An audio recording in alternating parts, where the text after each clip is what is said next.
Wide open, Egbuka. Touchdown, Ohio State. We keep churning them out, Steve. Another draft profile of these receivers coming out in this class, and this one's from Wide Receiver University, that's what I'll call us, at The Ohio State University, no big deal. They churned out a lot of first-round wide receivers over the last couple of years, a lot of them. And this guy's expected to be another one, in Emeka Egbuka, who I believe leaves Ohio State with more catches than anybody else in program history, 202 catches. Versatile guy. I want to get to that because I do believe everybody I've talked to agrees with you. Versatility, yes. Slot, probably there. Yeah, he's a slot guy. I believe teams have him as the number one slot guy. He's your number one slot. Yeah, he is my number one slot. And he's high on your board, which will be coming out next week. Yeah. Your top 20. Top 20, yep. I did it to the top 20 because kind of after that, and understanding the top 20 is not necessarily saying in the top 20 picks, it's just saying how they are ranked. And when when there's a run on wide receivers, this is kind of how people look at them. Now I wanted to get into first intangibles. I know that word's used this time of year, maybe more than we probably should, and it's used really no other time of the year. But his are, when I talk to teams, through the roof in a sense. And I always wanted to ask you, like, a good wide receiver room versus a great wide receiver room versus a room that doesn't benefit everybody in it. Glue type of players, guys that do the dirty work, guys that are needed on rosters but are not a number one. Like, the point is, talking to a couple of teams, go, is he a first round talent? I don't think so. Is he a first round player because of everything that comes with it? Yes, he is. And he's the type of guy that you're going to be excited he's in your building, in your facility pretty quickly. Yeah. Yep. How important are those guys, Steve, to overall success for an offense and for a team, honestly? You want a guy who can he gel? What also what does he bring to the table? Who is he? Know your role. Right. For me, I put value pass catcher. Like his value is how he catches the ball. And where he generally catches the ball is really deep threat between the hashes. So if you put his route tree on the outside, I think he is capable of, in the league, of running the routes 0 through 4. 0 is a hitch, depending on who you talk to. 1's a hitch, 2's a slant, 3's a out, whether it's a quick or deep out, I don't know, depends. And then obviously 4 would be a curl on the outside. However, his route tree on the inside, 0 or 1 through 9. He has the ability to run the stop, run the lookie, run the seam, right? Run the post corner, run the Dino, run corner route. So his ability to the basic, that's 12 yards, where you have him running the basic, then you have somebody a little bit faster underneath. So it makes that linebacker have to attack one or the other, makes it right now, right? They know that decision. I've said this a few times, when you have a quarterback that knows what he's doing 2 things and 2 things only. He's either at the snap of the ball discovering where he's going with the football or confirming where he's going with the football. If you cannot confirm where you're going with football, you're patting the ball and then you're trying to discover where to go, and then that makes you already behind. Okay. So he's a value number 2 wide receiver. Yes. Routes are good in the slot, mid-range and short, going deep outside isn't his strength. However, he can do it and will do it. But the biggest thing that I walked away from, you talk about a trait, not all these guys have this trait, but this guy, Egbuka, has this trait. Quarterback-friendly route runner. Man, when you talk to quarterbacks and when they have a go-to guy, you know what one of the go-to guys' characteristics are? Your friendly neighborhood route runner. Yes. What goes with that? Because I'm looking at all the notes here. It's instinctive. Spatial awareness is great. I think that feel and zone makes you a friendly route runner, right? Like, you're where you're supposed to be when you're supposed to be there. Your feel for the defense, feel for the concepts is really, really good. I think all that's really high with him, right? Well, that falls into the category, we've said it on here, and people think we're talking about FBI International, FBI, the TV show. But no, we're not talking about the feds. We're talking about football intelligence.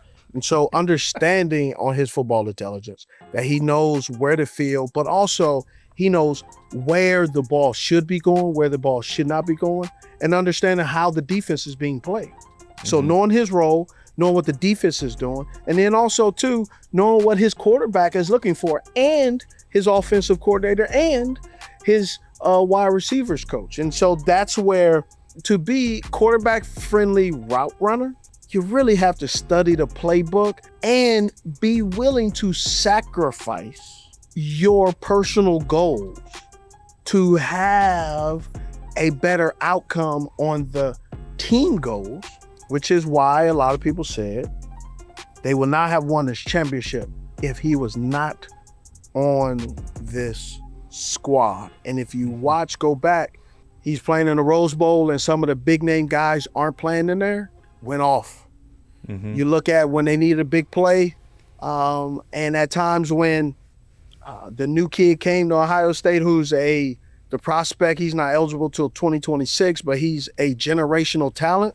He'd be top 5 pick this year. Yes. He was able to come out after his freshman year. Jeremiah Smith.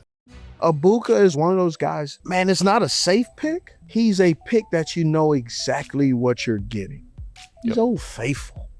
Yeah. He's old reliable. The floor is on the second level. Like, his floor is on the second floor of your house. Yes. It's a high floor. Yep. You know what you're getting. I love what you said, because that leads me to a couple of stories that I got from some guys asking them that did deep dives on Emeka Egbuka. And I love what you said, and it stands out to me. They don't win the national championship without him. Yes, another national championship for the Ohio State University. It's a great year. 2, he does what's best for the team.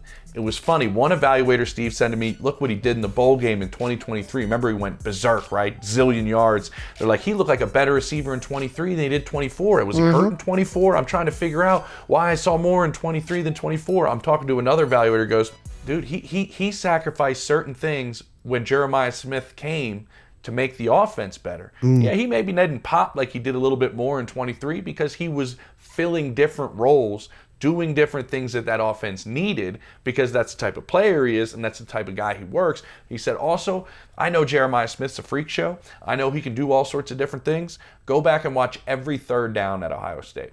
Look where Will Howard's going with the football. It's going to Emeka Egbuka.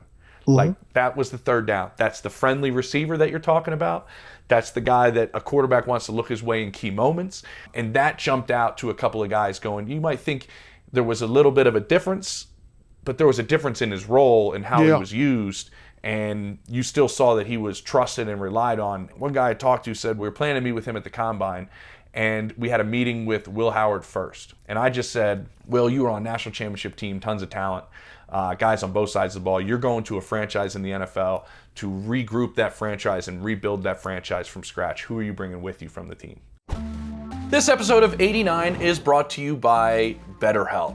You know, in football, you have a support system, right? Whether it's your coaches, your trainers, or your teammates to help you kind of succeed. But what about you? What about off the field and making yourself the best version of yourself? Well, BetterHelp can help you do that. I know oftentimes we're playing hero ball, right? We're going at it all by ourselves. We got to do it alone. But when you talk to a therapist, you have an opportunity to alleviate that. And we're not just talking about major trauma. We're talking about coping with a variety of things, whether it's relationship issues, just overall stress, just creating the best environment for you to be the best version of yourself. And BetterHelp can help you do that. Now, the best thing about it is BetterHelp is 100% online, so it is both affordable and convenient. With over 5 million people participating worldwide, well, you know you're in good hands. So build your support system with BetterHelp. Visit betterhelp.com/89 and get 10% off your first month. That's BetterHelp, HELP.com/89. You're going to a franchise in the NFL to regroup that franchise and rebuild that franchise from scratch. Who are you bringing with you from the team? And he said, I'm not even going to hesitate. It's Emeka Egbuka, and it's not even close. Like, that's who I would bring with me. So if that doesn't show you the things that he brings to the table. And I also want to point out that you said he's a 2, and he's at the top of your list, right up in that group. I think we should tell everybody there's not a whole lot of 1s in this draft. Like, that's the way this draft is. So that's not a knock on him. He could be a high volume 2.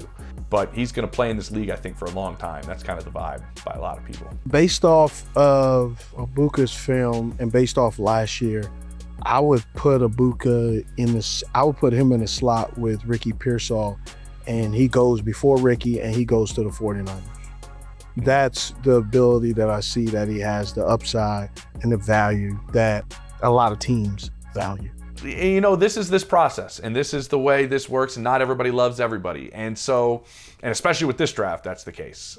When you hear there's 16 first-round grades, there's probably really 28 first-rounders because that 16 varies by team, right? Like the way who they like. So it's all over the map. And I'm looking at my notes here. It said there's people mocking him in the first round. I don't really see it, and I'm not sure if there's a person in our building that has a very high grade on Emeka Egbuka. It's because they're idiots. That's why. The take was this. I was really excited to put the film on. I was stoked to watch him. I feel like he's slow. I feel like he's slow off the line. I feel like he's slow through his route.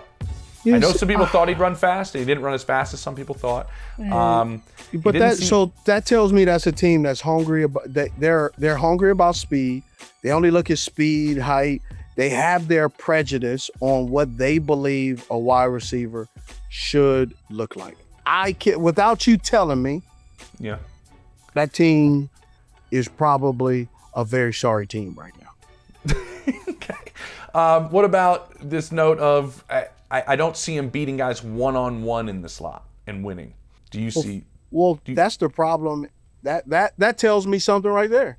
Tell me. A lot of the defense today, they're not playing man-to-man anyway. They're playing zone. That's a good point. So, again, that team, not very good either on defense. Yeah. The one thing I've noticed when I talk to teams sometimes, the inability to even evaluate themselves when they're evaluating other people. Self-scout? Yeah, they can't self-scout. They're like, oh, yeah, and I don't really like this kid, or I really think he could be faster. You just paid a snail. You just paid. I get what you're saying. Yeah, it was interesting. Like I was surprised when it was like he didn't look super athletic. He didn't look super fast. Yeah, that's the team here. End up they didn't pick him. He ended up murdering them when they play against each other. I'll text you during the season going, he's in their division and he's mopping people. I love that. That's a confirmation that you're telling me. Yeah, I'm exactly right about that team. They haven't been to the postseason in a couple years. Oh yeah, exactly. Well, maybe. Listen, I would assume fans of that team would probably want him to join. So listen, go to the comments, drop down what team you want to see Emeka Egbuka go to. Is it your team? What do you see as a good fit? Steve and I kind of run through some. Man, it's kind of interesting the way the receiver rooms are built. I think he obviously will find a home, but it's gonna be fun to see where Emeka Egbuka goes. A lot of people say first round. It's an interesting first round for these receivers. It's gonna be fun. DK. Opposite of DK. I'm just saying if George is staying or not. That's. What'd you say? That we want to see if George Pickens is staying in Pittsburgh or not. Who's we? I don't know about this we part. I said he's not staying. We, the collective NFL fans, I guess. I don't see how he stays, but yeah. He doesn't stay. You can't pay him. You can't pay two guys. Mm-hmm. I don't care how many foot guards he posts on the internet. That ain't happening.